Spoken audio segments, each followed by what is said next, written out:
आज जो कहानी मैं आपके सामने शेयर करने जा रहा हूं वो कहानी आपके रोंगटे खड़े कर सकती है। पूरी कहानी को सुनते हुए जाएं। ये कहानी है पाकिस्तान की आयरन लेडी मुनीबा मजारी की। मुनीबा मजारी वो नाम जिसको आज बड़े फक्र से हर एक व्यक्ति जब लेता है तो उसके अंदर जीतने का, लड़ने का वो जज्बा जाग जाता है। उनके जीवन की शुरुआत होती है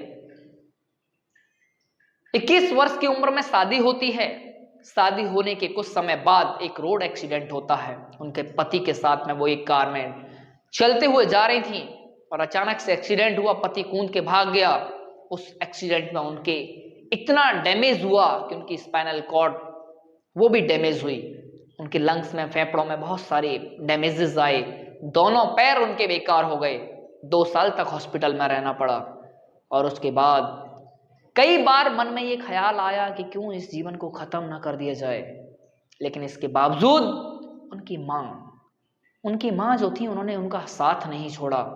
वो पति जो उस कार से कूद के भाग गया था, उस वक्त उस व्यक्ति ने तलाक दे दिया। जिस वक्त उस महिला को सबसे ज्यादा जरूरत थी, उस व्यक्ति ने उनको असहाय समझ के, बोझ समझ के तलाक दे दिया। सोचिए उस पर क्या बीत रही होगी। कहां वो रोड एक्सीडेंट से ग्रसित, तो उधर ऐसी ऐसी कहानियां। उनके पिता ने उनका साथ छोड़ दिया।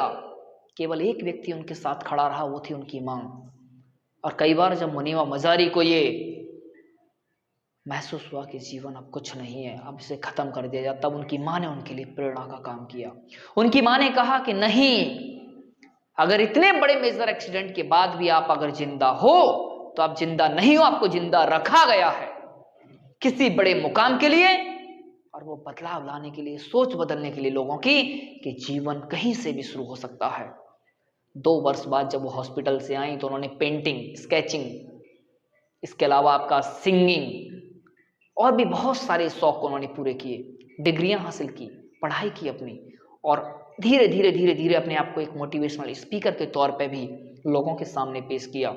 और आज वो यूएनएससी में पाकिस्तान के ब्रांड एम्बेसडर के तौर पे काम करती हैं।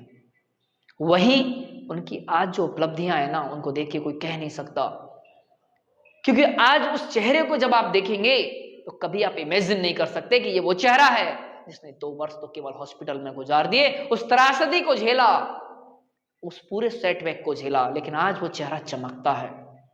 वो चेहरा इसलिए नहीं चमकता कि वो कोई क्रीम पाउडर से चमकता, वो चेहरा चमकता है अपने अंदर के जोश, जुनून, जज्बात से, कुछ कर गुजरने की जो चाहत है ना, उसकी वजह से वो चेहरा चमकता है। तो इसीलिए अगर